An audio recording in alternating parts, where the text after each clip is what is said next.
Shalom adik-adik, apa kabar? Tentunya dahsyat luar biasa. Hari ini kita memuji nama Tuhan, kita siapkan hati kita supaya setiap pujian yang kita naikkan, nama Tuhan ditinggikan, nama Tuhan dibesarkan. Yuk kita berdoa dulu. Terima kasih Tuhan, kami bersyukur pada hari ini Tuhan.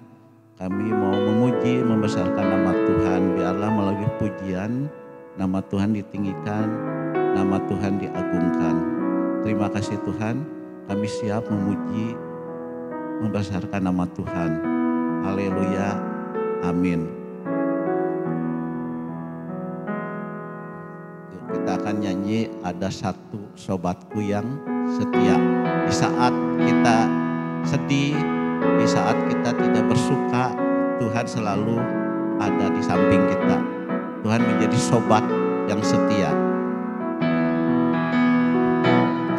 Ada satu sobatku yang setia, tak pernah dia tinggalkan diriku. Di waktu aku susah, waktuku sendirian, dia selalu menemani diriku. Namanya siapa? Namanya Yesus. Namanya Yesus. Nama Yesus yang menghibur hatiku. Namanya Yesus. Namanya Yesus. Nama Yesus yang menghibur hatiku. Dari pertama ya. Ada satu sobatku yang setia, tak pernah dia tinggalkan diriku. Di waktu aku susah, waktuku sendirian, dia selalu menemani diriku. Namanya Yesus. Namanya Yesus. Nama Yesus yang menghibur hatiku. Namanya Yesus. Namanya Yesus. Nama Yesus yang menghibur hatiku. Namanya Yesus. Namanya Yesus. Namanya Yesus. Nama Yesus yang menghibur hatiku. Namanya Yesus. Namanya Yesus. Nama Yesus yang menghibur hatiku. Namanya Yesus. Nama Yesus yang menghibur hatiku. Nama Yesus yang menghibur hatiku. Ya puji Tuhan. Siapa yang bersuka hari ini? Wah belum semua. Angkat tangan siapa yang bersuka kita hari ini? Ya luar biasa ya. Semua mengangkat tangan. Kita hari ini kita bersuka ya. Kita bisa memuji, membesarkan nama Tuhan. Siapa di sini yang punya tangan? Ya. Siapa yang punya kaki dan mempunyai mulut? Nah tangan kita gunakan untuk memuji Tuhan, dan kaki juga sama ya, mulut kita gunakan untuk memuji Tuhan. Yuk hati-hati gunakan tanganmu. Hati-hati gunakan tanganmu. Hati-hati gunakan tanganmu. Karena Bapa di surga melihat ke bawah. Hati-hati gunakan tanganmu. Hati-hati gunakan mulutmu. Hati-hati gunakan mulutmu. Karena Bapa di surga melihat ke bawah. Hati-hati gunakan kakimu. Hati-hati gunakan mulutmu. Hati-hati gunakan mulutmu. Karena Bapa di surga selalu melihat. Hati-hati gunakan mulutmu. Dari pertama ya. Hati-hati gunakan tanganmu. Hati-hati gunakan tanganmu. Karena Bapa di surga melihat ke bawah. Hati-hati gunakan tanganmu. Hati-hati gunakan kakimu. Hati-hati gunakan kakimu. Karena Bapa di surga melihat ke bawah. Hati-hati gunakan kakimu. Hati-hati gunakan mulutmu. Hati-hati gunakan mulutmu. Karena Bapa di surga melihat ke bawah. Hati-hati gunakan kakimu. Karena Bapa di surga melihat ke bawah. Hati-hati gunakan kakimu, tanganmu, mulutmu. Puji Tuhan ya. Kita akan mendengarkan firman Tuhan. Siapkan hati kita, duduk diam. Kita akan menyembah Tuhan. Bapa, Engkau sungguh baik.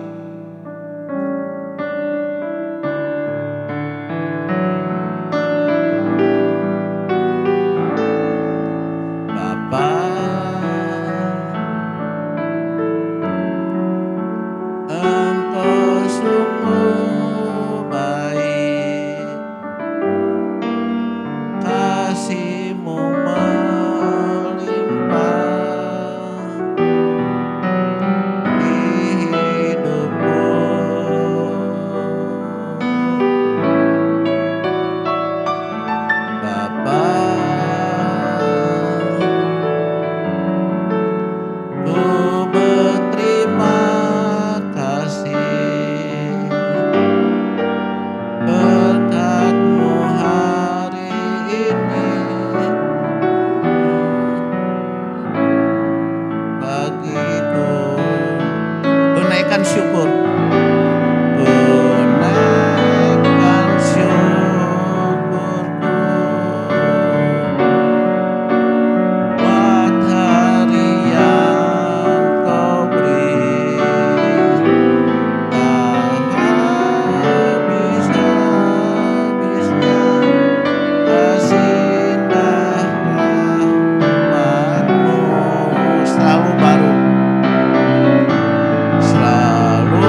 besar setiamu.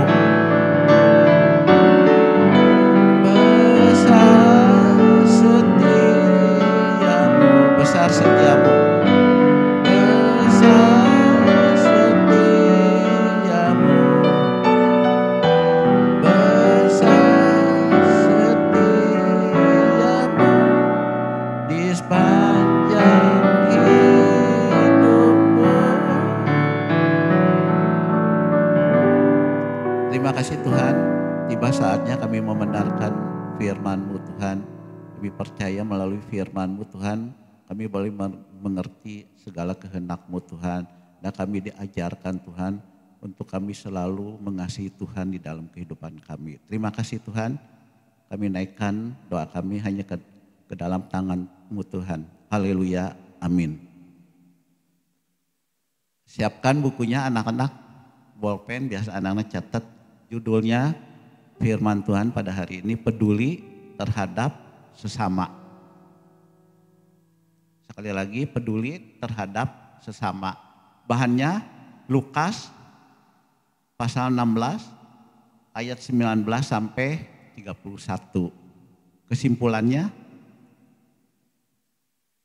anak-anak belajar peduli terhadap sesama. Kita bersyukur kepada Tuhan untuk kasih setianya dan berkat yang Tuhan berikan kepada kita. Sekali lagi, anak-anak belajar mengasihi sesama. Karena berkat kasih yang Tuhan berikan kepada kita. Yuk, nanti anak-anak merangkum aja ya. Nanti anak-anak baca di rumah Lukas pasal 16 19 sampai 31, di depannya ini ada orang kaya dan Lazarus yang miskin. Di dunia ini Tuhan menciptakan selalu berpasang-pasangan ya. Ada siang dan malam, ada positif dan negatif ya. Ada pendek, ada tinggi ya. Itu selalu Tuhan menciptakan berpasang-pasangan. Ada yang kaya dan ada yang miskin ya. Nah, hari ini akan ceritakan tentang orang kaya dan Lazarus yang miskin ya. Pada suatu hari di mana biasa orang kaya ini dia selalu berpakaian mewah ya. Jadi dia selalu berpakaian jubah ungu karena uangnya banyak ya. Jadi setiap hari pakaiannya selalu bagus ya. Nah, orang kaya ini juga setiap hari selalu memberi makanan yang banyak ya. Karena uangnya ya banyak ya. Jadi orang kaya ini selalu bersuka cita. Karena dengan uangnya yang banyak dia bisa memberi apapun juga ya. Nah, ada cerita juga ada seorang yang miskin ya. Jadi tidak jauh tinggal di pintu orang kaya itu ya, tidak jauh rumahnya ya. Nah, tinggal seorang yang miskin namanya Lazarus ya. Kalau Lazarus itu dia tidak mempunyai uang ya.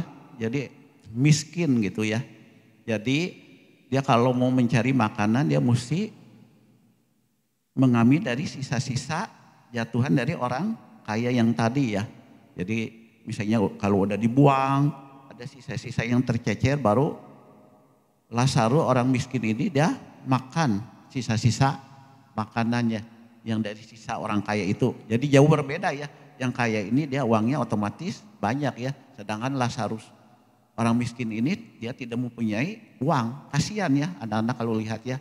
Jadi dia kalau mau mencari makanan setiap hari dia mesti mencari sisa-sisa makanan yang dibuang orang ya.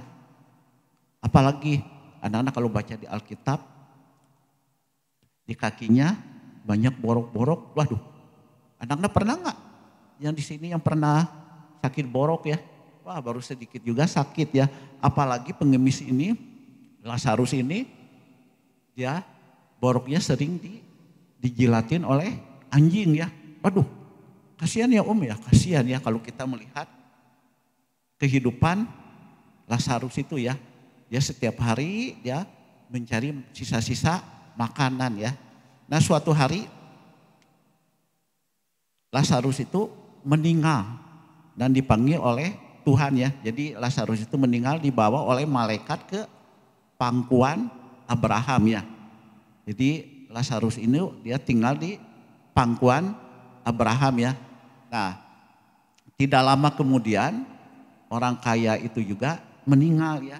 Tapi orang kaya itu kira-kira menurut anak-anak dibawa kemana ya? Orang kaya itu meninggal dia ada di alam maut. Kalau ada di alam maut berarti ada di mana? Di neraka ya. Jadi Tuhan juga kan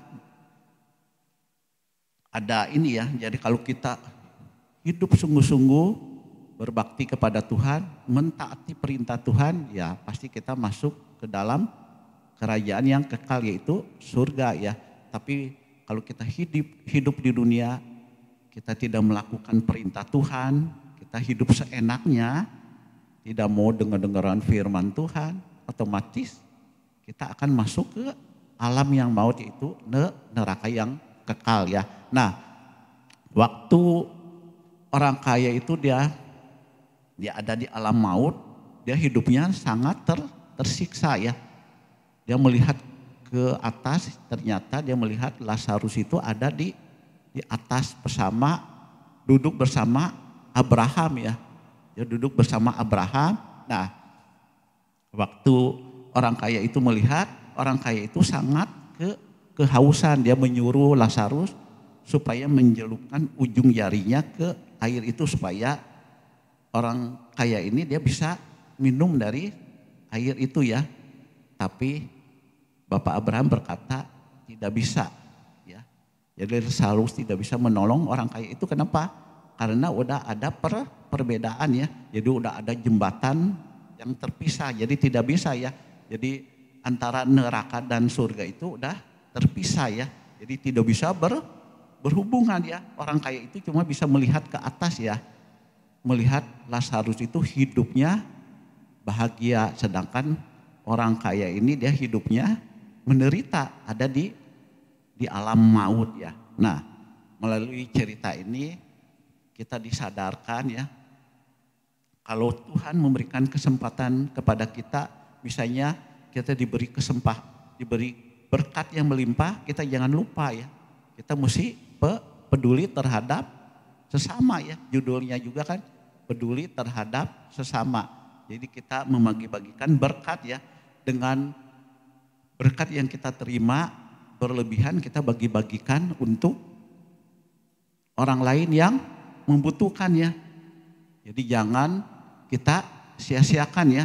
Jadi yang waktu yang ada jangan kita sia-siakan ya. Seperti contohnya orang kaya tadi ya. Jadi dia masuk ke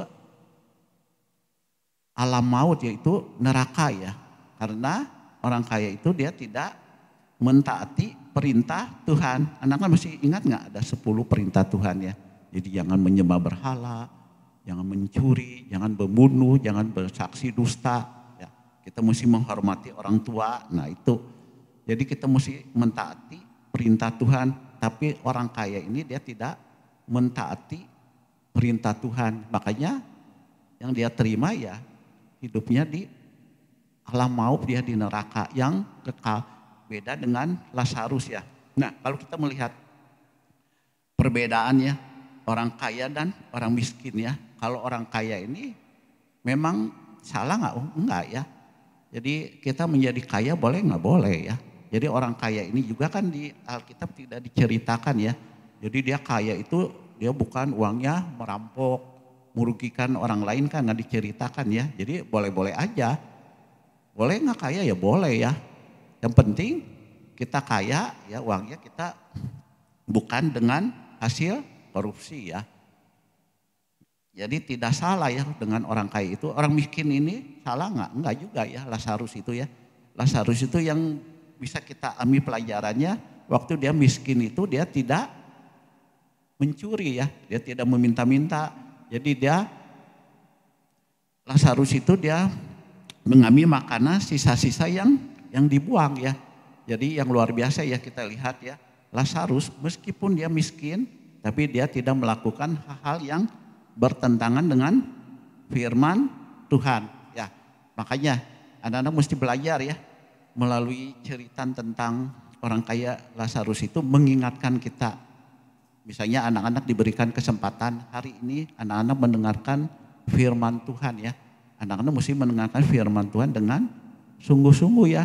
Jangan mendengarkan firman Tuhan sambil main HP ya. Anaknya di rumah mungkin sambil makan-makan ya. Tapi anak-anak mesti mendengarkan firman Tuhan dengan sungguh-sungguh ya. Anak-anak membaca firman Tuhan ya. Siapa ya di sini yang masih membaca Alkitab setiap hari? Waduh, masih banyak yang angkat tangan ya. Jadi kita membaca firman setiap hari, yang masih berdoa setiap hari angkat tangan. Wah, masih banyak yang angkat tangan, masih ada yang belum ya. Hari ini kita diajarkan untuk mentaati perintah Tuhan ya. Jadi jangan disia-siakan waktu kita ada di dunia. Orang kaya ini, anak-anak kalau baca, orang kaya ini kan dia meminta kepada Bapak Abraham, meminta kepada Lazarus supaya dia kan mempunyai saudara, masih ada saudaranya 5 orang katanya. Dia suruh Lazarus supaya menyadarkan saudaranya 5 orang ini supaya jangan sampai masuk ke alam yang maut ini, neraka ini. Sebab di neraka ini kan begitu panas, begitu menderita ya. Beda dengan Lazarus, dia udah berada di pangkuan Abraham ya, di surga yang kekal hidupnya bahagia. Makanya orang kaya itu dia menyuruh Lazarus supaya memberitahu saudara-saudaranya supaya jangan sampai masuk ke alam yang maut ini. Tapi kan udah terlambat, tidak bisa ya. Justru waktu kita ada di dunia ini kita mesti sungguh-sungguh ya. Kita sungguh-sungguh beribadat kepada Tuhan ya. Jadi jangan sia-siakan waktu yang Tuhan berikan ya. Jadi kita mesti sungguh-sungguh, misalnya anak-anak di rumah, anak-anak mesti apalagi membantu orang tua, menghormati orang tua ya. Itu kan salah satu anak-anak kalau baca itu ada hukum Musa, jadi perintah Musa itu. Kalau anak-anak baca di rumah, nanti uraikan waktunya udah kepanjangan ya. Jadi diajarkan untuk salah satunya menghormati orang tua, kita membagikan berkat kepada orang lain ya. Mungkin firman Tuhan nggak perpanjang, yuk mari kita berdoa. Terima kasih Tuhan, kami bersyukur hari ini kami sudah mendengarkan kebenaran firman-Mu. Kami diajarkan Tuhan untuk kami berbagi peduli terhadap sesama. Kami jangan egois, kami mementingkan diri sendiri Tuhan, tapi kami mau berbagi satu sama lain Tuhan. Terima kasih Tuhan, biarlah firman yang kami dengar menjadi berkat, menjadi kekuatan bagi kami. Terima kasih Tuhan, haleluya, amin.